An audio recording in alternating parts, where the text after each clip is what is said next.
Pemateri yang kedua adalah dari Bapak Haji Mahrus Abdurrahim LCMH. Beliau dulu adalah asisten Hakim Yusistiat pada Dirjen Badilak MARI dan sekarang menjadi Wakil Ketua PA Tahuna. Pak Mahrus ini lulusan dari S1-nya Lipia Jakarta, S2-nya dari Hukum Bisnis dari Universitas Tanjung Pura Pontianak. Pernah mengajar di Sekolah Tinggi Agama Islam Al-Ma'arif dan di UIN Jakarta. Beliau teman angkatan saya dan memang wajahnya agak seram tapi orangnya baik hati. Ya, monggo silakan waktunya Pak Mahrus. Silakan Pak Mahrus. Silakan Pak Mahrus. Assalamualaikum warahmatullahi wabarakatuh. Terima kasih Ibu Moderator dan Mas Moderator, Mbak dan Mas ini terima kasih kesempatannya. Dan saya nanti insya Allah 15 menit ya akan menyampaikan materi. Ini langsung saja ya. Yang saya hormati Bapak Dirjen, Pak Sekretaris, dan segenap kru dari majalah Peradilan Agama yang saya hormati. Tim redaktur yang hadir semua dan para peserta webinar juga yang saya banggakan. Baik, alhamdulillahirabbil wassalatu wassalamu ala sayyidina Muhammadin wa ala alihi washabihi ajmain amma ba'd. Teman-teman sekalian, mungkin saya akan off ini video saya karena di sini sinyalnya unstabil ya, jadi tidak stabil. Jadi nanti ini videonya saya off-kan.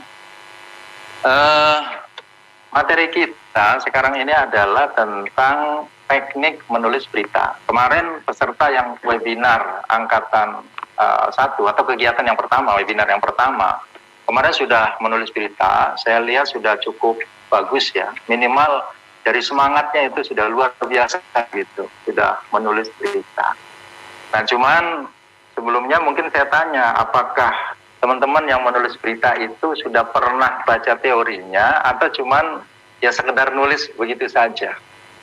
Kalau misalnya jawaban teman-teman bahwa menulis berita kemarin atau selama ini belum pernah baca teorinya, maka itu jawaban yang sama kalau pertanyaan ditujukan kepada saya. Jadi kurang lebih saya 5 tahun ya di Badilag, itu menulis berita di badilag.net gitu ya. Termasuk ketika mendampingi Pak Dirjen, Pak Wahyu waktu ke Malaysia, itu beliau mengikuti kegiatan dialog peradilan agama ya, dua bangsa gitu. Itu selesai kegiatan di siang hari, malam itu sudah terbit di Badilag.net itu.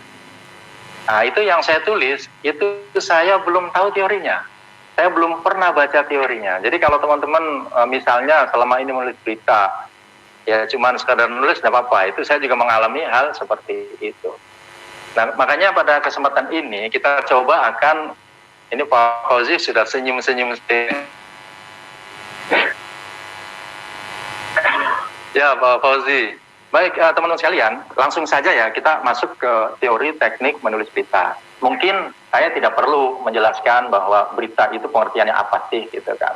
Berita ini kan dari bahasa Sanskerta ya, dari kata prit gitu. Prit itu artinya ada atau terjadi. Kalau frita kemudian menjadi berita itu artinya sesuatu yang terjadi, kejadian atau peristiwa, itu namanya berita. Kalau di Kamus Besar Bahasa Indonesia pun seperti itu, berita itu laporan tentang peristiwa atau kejadian yang penting, itu berita. Kalau dalam bahasa Arab itu akhbar lah, atau khobar gitu ya, sesuatu yang ihtimal betul atau ihtimal juga bohong, itu namanya berita. Baik ya, next silakan. Ini sebelum kita masuk ke teori, silakan teman-teman atau kita baca semua ya. Ini saya ambil dari salah satu website kantor pengadilan Badilag uji PA Kayu Agung dalam sidaknya. Ini kalau teman-teman saya tanya, ini kalau dalam struktur berita namanya apa ini? Ya, mungkin teman-teman sudah pernah dengar ya namanya head ya atau headline ya, judul berita. Jadi kalau nanti kita akan masuk ke teorinya ya. Jadi struktur berita itu ada headline atau judul berita atau kepalanya gitu ya. Kemudian nanti ada lead itu teras berita. Kemudian nanti yang di bawah itu adalah body. Ini kalau teman-teman lihat di sini, jadi kita teorinya langsung lihat di praktek ya, biar nanti lebih meresap. Ini kalau teman-teman baca, Sekretaris Ditjen Badilag uji PA Kayu Agung dalam sidaknya. Ini judul berita. Ini kalau teman-teman mau menulis judul, bikin yang seperti ini. Kenapa? Karena dia judul berita itu hendaknya merupakan kalimat yang lengkap. Seperti ini adalah kalimat lengkap, ada subjek, ada predikat. Subjeknya kan Sekretaris Ditjen Badilag. Kemudian uji. Nah, ini predikat. Nah, PA Kayu Agung ini objek dan pelengkapnya. Nah, ini untuk menulis judul kira-kira seperti itu.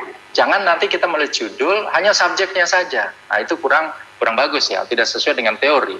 Kemudian baris yang pertama, ini yang disebut dengan teras berita atau leads atau intro. Ini pintu masuknya, orang nanti akan membaca berita yang kita tulis.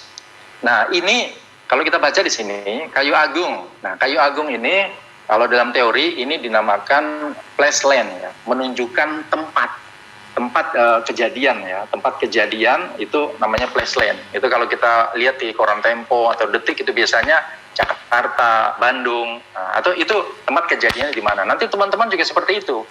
Teman-teman kalau menulis berita itu ditulis dulu tempatnya, tempat kejadiannya itu di mana. Itu place land. Nah, biasanya ada juga byline ya. Byline itu yang memuat berita atau yang menulis berita itu siapa, itu bisa ditampilkan. Kalau kita lihat di Badilag itu biasanya begitu. Misalnya Jakarta, nanti garis tegak, badilag.mahkamah-agung.go.id misalnya gitu. Itu byline. Atau misalnya kalau teman-teman di Satker yang lain misalnya kayak Tahuna misalnya. Tahuna, misalnya gitu. Kemudian pa.tahuna.go.id itu namanya place land. Kemudian berikutnya ini teman-teman bisa baca ya. Sekretaris Direktorat Jenderal Badan Peradilan Agama Ditjen Badilag. Ini kalau di dalam teori ini lead itu hendaknya mencakup unsur-unsur berita yang ada 6.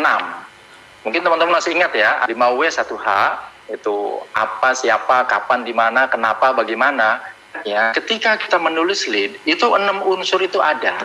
Minimal kalau tidak tercakup 6, ada 3 atau 4 lah yang penting. Seperti di sini sudah betul ya.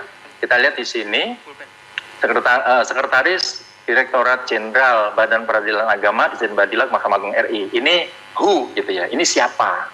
Kemudian memuji pencapaian dan prestasi PA Kayu Agung dalam inspeksi mendadak atau sidak secara virtual. Ini kalau kita kuliti, ini yang dinamakan dengan apanya ya, faktor apanya. Jadi kejadian apa? Nah, di sini ada kejadian sidak.